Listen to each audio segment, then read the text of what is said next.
Hello everyone and welcome back to a brand new video and to the start of what might well be the most insane career mode I will ever do on this channel. Today we are starting our journey on the F1 2020 Ultimate Career Mode. Yes, this game has been completely transformed. It creates and simulates from 1998 all the way to 2007. It is, I've been playing around with it over the last couple of days. It is an absolutely mind-blowing mod. I would highly recommend, giving it a go. I'll leave links down in the description. Obviously, Geki and his team have just done a ridiculous amount of work on this series, and I cannot wait to dive in with this first race. I mean, this series is going to take us 10 seasons of F1, career mode. So it's going to be like 160 episodes long.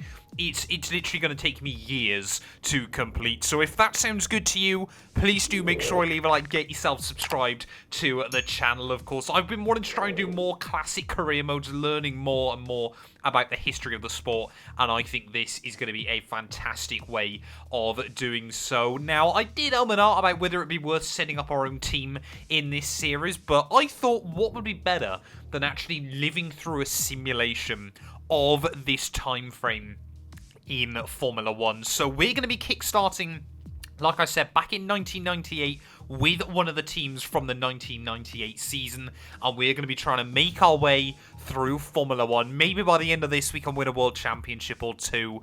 Only time will tell. So there you go. This is probably the best first example you get of just how much work has been put into this series. The full career mode is properly playable inside this game. Now, I did and ah about which team I thought we should join ready for this first season, but we managed to get a contract through with Arrows for the 1998 campaign. A team that had a fairly decent 1997 season, almost won that Hungarian Grand Prix with Damon Hill at the wheel. But yeah, Arrows kind of was on a bit of a downward trajectory as we head into the early 2000s. But I mean, yeah, so many iconic teams, of course. You've got your McLarens, your Williams, and your Ferraris that we still have in Formula 1 now. You've got your Sauber as well, whatever they're going to be known as in 2024. But so many other teams. Benetton effectively became Renault, for those of you that don't know. Jordan effectively became what is now Aston Martin. Minardi, of course, is now Toro Rosso or AlphaTauri or Racing Bulls or whatever they're going to be called. Tyrrell is, I believe, it was either Tyrrell, it might have been Stewart actually, is now Red Bull. And yet, I think Tyrrell is technically Mercedes, so it's all a little bit weird. I don't actually know whether Arrows ended up becoming anyone else by the end, by modern day standards. So yeah, it's a bit of a blast from the past, so I'm hoping sort of my more nostalgic viewers are gonna enjoy this. But yeah, we're gonna be signing up then with Arrows. Our teammate is gonna be Mika Salo, ready for this first season. But of course, there are driver transfers and things like that, so the roster can get mixed up very, very quickly. So, of course, there's only so much you can mod into a Formula 1 game, so we have tried to create a somewhat accurate representation of what the 1998 season would have looked like. So we've got a 16-round championship that kickstarts out in Australia. Then we head to Bahrain, of course, a track that came onto Formula 1 a few years later. Now, Vietnam, you might think is Vietnam, but it's not. We've actually got the Malaysian Grand Prix. Again, Geki just is insane modding to this game. So Malaysia is back. We're going to be racing at Sepang before we head out to Shanghai. Then we get into the European leg of the season. Zandvoort, I know it wasn't on the calendar back in the late 90s, but of course it was a racetrack at this point, before Catalunya and Monte Carlo. We then head over to Circuit Gilles Villeneuve for round 8 of the season before we're back in Europe for the Austrian Grand Prix. Then Silverstone, Hungary, Belgium, and Italy before the flyaway season commences once more. We've got Russia, which is actually the Hockenheim Ring. Suzuka is our penultimate round of the season. And of course, where else could we finish other than Interlagos?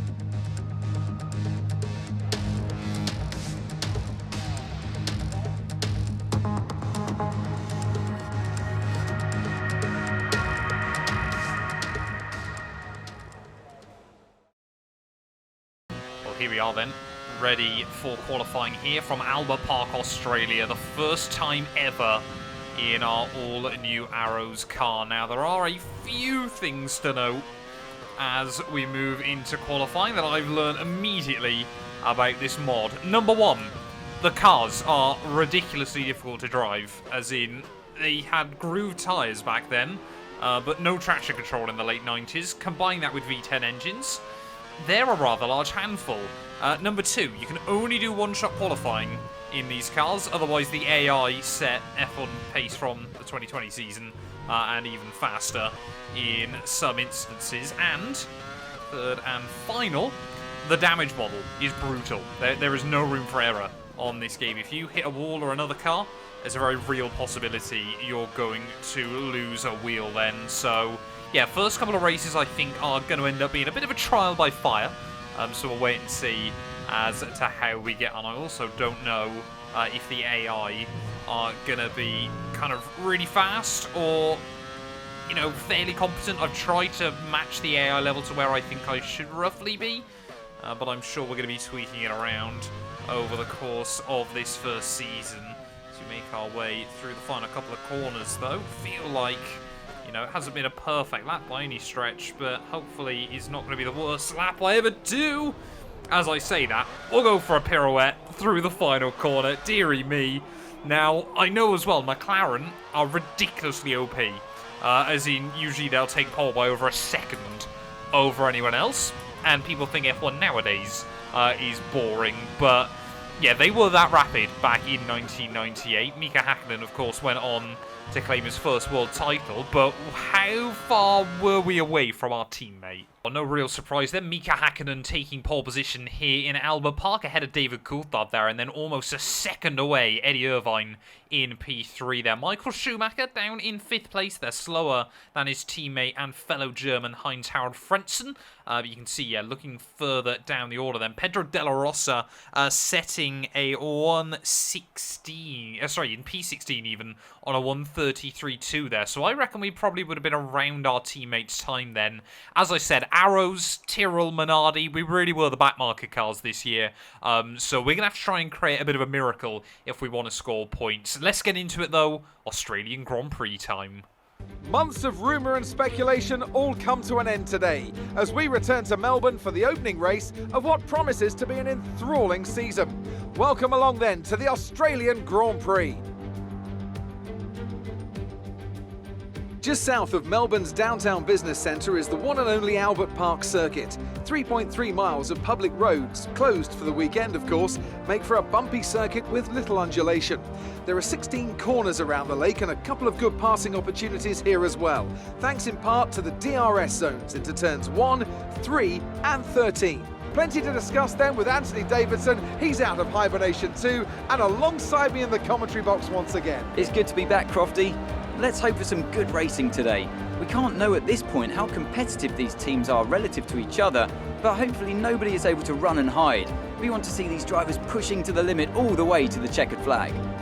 Well, here we are then, trackside for the opening race of the 1998 season. Then here from Albert Park, Australia. I can't remember actually what tyre choice and strategy was like back in 1998. But yeah, we've got a set of the mediums and then bolting on a set of the hards for the second half of the afternoon. Like I said though, the damage model is absolutely brutal. So we're probably going to see some safety cars over the course of this afternoon as well. So hopefully we can just try and stay out of trouble, get to the checkered flag in one piece there. We're already up to P18 by virtue of a couple of drivers with some grid penalties. But yeah, let's just try and keep it tidy then. Ready for the start of round 1 of the new season. 5 red lights. It's going to be lights out and away we go. They're almost jumped the start. But we're going to really struggle in the initial acceleration phase. There's John Alesi. Rubens Barrichello getting straight past me down in towards turn 1. But yeah, like I said, I'm not too worried about being right at the rear of the field. However, looks like everyone actually made it through turn 1 fairly clean and tidy. That is a big surprise. All of the test races I've done on this game, the AI have been a lot more mental than that then. So we'll try and have a look back around the outside of the Sauber of John Alesi through the next couple of corners. And we will move back up then into P19. Don't want to hang around in last place all afternoon as Verstappen in, I believe it was his Minardi back in 98. I am going to definitely get some driver names and teams wrong, so I do apologise for that in advance there. But yeah, Verstappen trying to have a look back past Rubens Barrichello in his Stewart there. We tried to have a look around the outside of the Minardi. But yeah, everyone actually on lap 1 has been pretty well clean and tidy. Like I said, every practice race I've done, by the end of lap 1, we've had at least 2 or 3 retirements. And often there's been wheels strewn across the circuit and who knows how. Well, Mika Hakkinen then will lead at the end of lap 1. I've just realised as well, unfortunately, due to some of the limitations of F1 2020, we no longer have a track map either. So we're going to struggle to see if we get any incidents or things like that up in front. Jean Alesi, big send down at turn 1, but won't quite be able to hook it up. You can see plenty of oversteer on the exit of the corner there. Will then grant the Sauber driver P19 once again, as all they're getting very, very close for comfort just up in front. Marc Genet, Rubens Barrichello there having quite the fight. On Alesi, he's not wasting much time at the moment. Around the outside of Jos Verstappen down at the final corner. I heard it was around this time Jos Verstappen had a kid. Wonder whatever happened to him. Oh, as you can just see that, really, really having to fight the car. Oh, more yellows. I am just expecting someone to be over on the wayside at some point quite soon. Yeah, I kind of want to showcase, using the AI, of course, just how brutal the damage model is on this game. You can see it's actually Riccardo Rossi who's holding up a bit of a train at the rear of the field, so that would explain why we're all stuck so close together. Riccardo Rossi, Rubens Barrichello, it's the battle of the Brazilians. A little bit further up the road there, and yeah, Rossi is just now, leaking more and more positions at this stage of the Grand Prix, so I think we need to try and find a way around him. Yellows, someone potentially with issues further up the road. No, again. I mean, it was always going to happen, wasn't it? I emphasised just how brutal the damage model is on this game, and no one so far is having any incidents. This has got to be, without a shadow of a doubt, one of the most difficult Formula 1 cars I've ever driven. It was such a weird little time in Formula 1. Obviously, all the driver aids have been banned, but obviously the V10 cars have just been getting quicker and quicker. So we're kind of at that point where the cars desperately needed that kind of thing to keep them on the road, but of course still didn't have them for another couple of years. Once I think traction control came back in 2001, obviously I will be using it when it's there, but that's a very long time away. We are still, though, all over the back of Verstappen. I've spent far too much time looking at the gearbox of that Minardi so far today. So we've got a few cars into the pit lane then. We've got yellows out down at turn 1. Oh, someone's gone. Who is that? In the wall, it's Shinji Nakano. What's happened then to Shinji Nakano through turn 1? I think he's, just got a little bit too early on the throttle there. And, well, there we go. Oh, he's almost nudged the wall. You can't do that in these cars. Don't reverse back onto the track, please, Shinji. But at least we're not last anymore. Are we going to see any more cars into the pit lane then one lap further on? Doesn't look like... Oh, here we go. Yeah, a couple more heading out of the pit lane. Alex Wirtz making his way out once more. And I think he's actually got the jump on Jacques Villeneuve. Of course, Villeneuve reigning world champion at this point. So we've got more yellow flags out behind us. I want to try and put Jos Verstappen between myself and Villeneuve, and this might be the first real opportunity we've had at a run down the inside of the Minardi, and we have finally completed a proper overtake since lap 1 there. Back into P12 we go. We'll try and leave Verstappen to hold up Jacques Villeneuve for me, and let's try and get after Marc Genet. Oh, Genet dives into the pit lane then. Clearly can't handle the pressure of having myself behind him. Now, of course, back in 1998, it was only the top 6 drivers that scored points on any given weekend. That can't be simulated. That can't be altered or changed inside F1 2020. So it will be the top 10 drivers that score. And currently, we are inside that top 10. I can't imagine it's going to be for very long. As someone out. And we've got a virtual safety car. We're running on board then. I believe this is with Damon Hill. Down in towards turn 1 there. Stewart coming out of the pit lane. And, well, yeah, Damon kind of tried to turn in and hope that car would disappear. That's probably a fantastic example of just how brutal this damage model is. It's only a small amount of contact, but it is enough to rip the front wheel off that Jordan. Something I've learnt then about the virtual safety car as we go green flag racing is, of course, it's based on the 2020 data, so you can't actually keep up with it there. As, oh, big moment at the final corner. Jacques Villeneuve's hit me! Jacques Villeneuve's hit me! And you can just see them riding our way through the final couple of turns. We get a little bit of a tank slapper. We try and correct it. Jacques Villeneuve gets down the inside. I mean, I gave him a car width and not much more. And Jacques Villeneuve is out of the season opener here in Albert Park. His championship defence gets off to the worst way possible. Well, I might have caused a bit of a roadblock there. We have had loads of drivers suddenly retire from the Grand Prix. We're down to just 14 runners here in Albert Park, Australia. No safety car, though, despite all of those incidents. So maybe now points might be easier to come by. Now we're going to box, though, at the end of lap 14 after a rather dramatic first stint then here in Albert Park, Australia. We got Ricardo Rossi still 3 seconds up the road, so we'll hope we can try and undercut him. But I can't remember how to do pit lane procedure inside this game, so we'll wait and see how this goes. I think we've just got to drop it. Yeah, there you go. Nice and simple. But yeah, that roadblock, though, was really actually left quite a train of cars further behind. So there goes our teammate. Marc Genet, though, is still a few seconds back. There's a bit of messing around with the Delta. But we have rejoined then in P11. Just one place outside the points here. All it takes is another retirement from someone in front, and we could be on for a rather unlikely score at the start of the year. Although, of course, if Verstappen's still out there, maybe we are in a fight for points. Oh, here goes Heinz-Harald Frentzen Williams having a nightmare start to the new year. Also, very, very weird time in their history when they were in red. I mean, yeah, with Verstappen and Rossi still out there and Shinji Nakano having a really, really rough weekend. I mean, if we can try and keep Magnussen at bay, which might be quite difficult, we might genuinely be able to squeeze a point out of this. Well, Verstappen then has just pit in this Grand Prix, so we're back up into P11 once more. Well, not for long before Magnussen, oh, he's going to try and get the jump on me. We'll switch him off the corner as he ran himself just a little bit deep in the braking zone.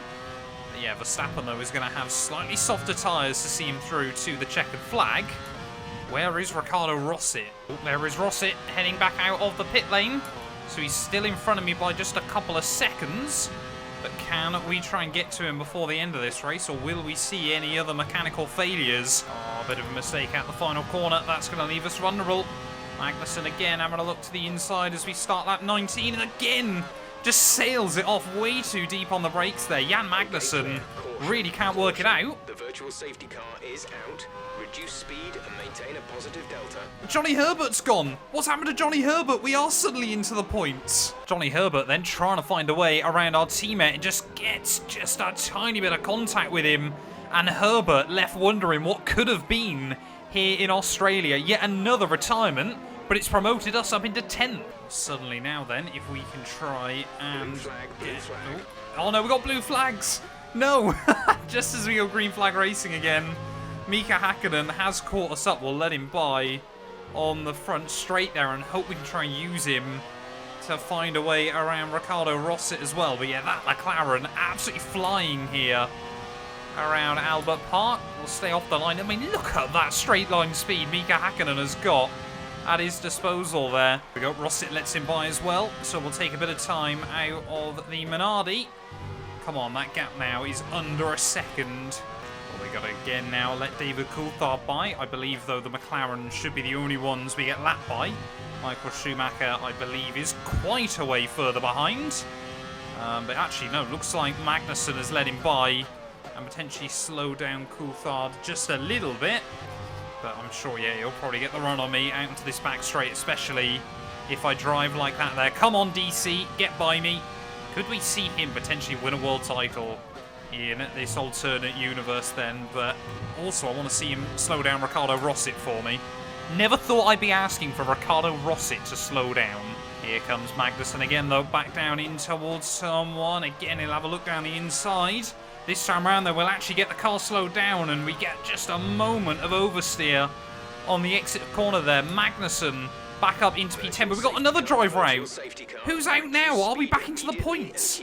And it looks that Eddie Irvine towards the front of the field then has had a mechanical failure and is out of the Australian Grand Prix there. Ferrari running 3 and 4, and suddenly they've only got one car left in the running.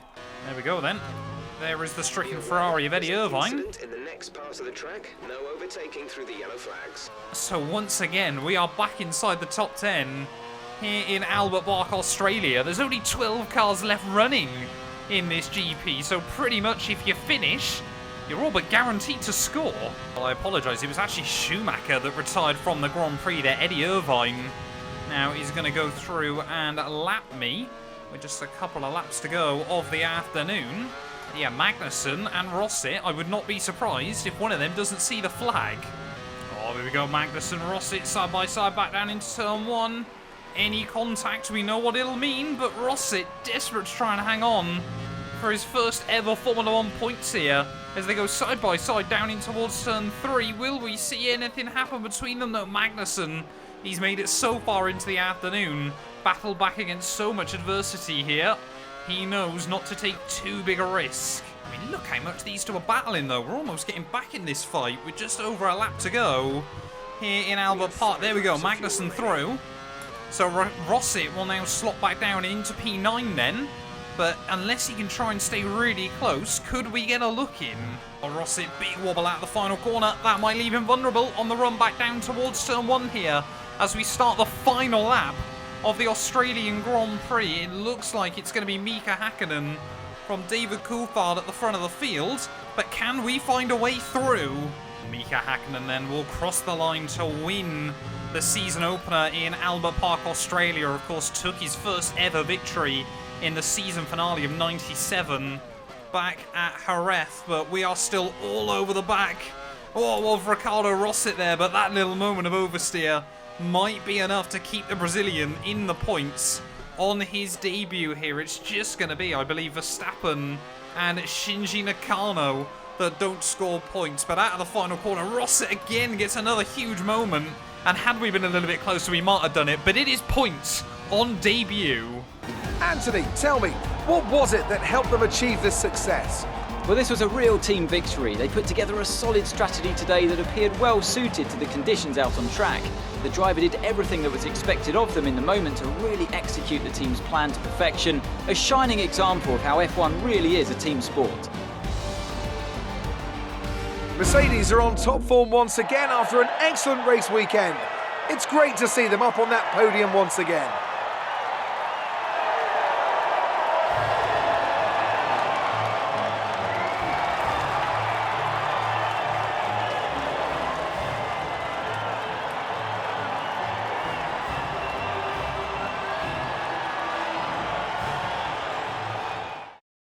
Well, there we are then. Mika Hakkinen, our Grand Prix winner here in Albert Park, Australia. But David Coulthard certainly didn't make it easy for him there. Just 3 seconds back come the checkered flag there. Eddie Irvine means that our top 3 on the grid are our top 3 come the end there. But yeah, Rubens Barrichello from 19th on the grid to a P4 finish there. He was absolutely my driver of the day there. Beating out Heinz-Harald Frentzen, Pedro De La Rosa, who finished in P6. My teammate, of course, Marc Genet, Jan Magnussen, Ricardo Rossit, and ourselves there. And of course, it was Tyrrell, wasn't it? Not Minardi for both Rossit and Verstappen. I did say we get a lot of the names wrong early on in the campaign there. But you can see Schumacher, Herbert, Villeneuve, Fisichella, Wirtz, Hill, Lacey, and Ralf Schumacher. They're all failing to see the checkered flag this weekend. It really has been a big race of attrition there. So happy for us that we were able to get our first point on the board there. Of course, it does mean constructors-wise, Arrows up in the lofty heights of P5. We're probably not going to be there for all too long this season, but just 1 point back behind Williams after the season opener. But thank you all so much for watching. If you have enjoyed, please do make sure to leave a like, get yourself subscribed, and we'll be back very soon when Formula 1 heads to Bahrain. You guys do not want to miss that. A massive thank you to all of my YouTube members and my Patreon supporters for their continued donations to help my work. These things go much further than I think a lot of you ever realise and allow me to continue making content full-time here on YouTube. So if you want to support me from as little as £1 a month and be featured on all of these end clips. Either click the join button next to the subscribe or head over to my Patreon. There's a link down in the description.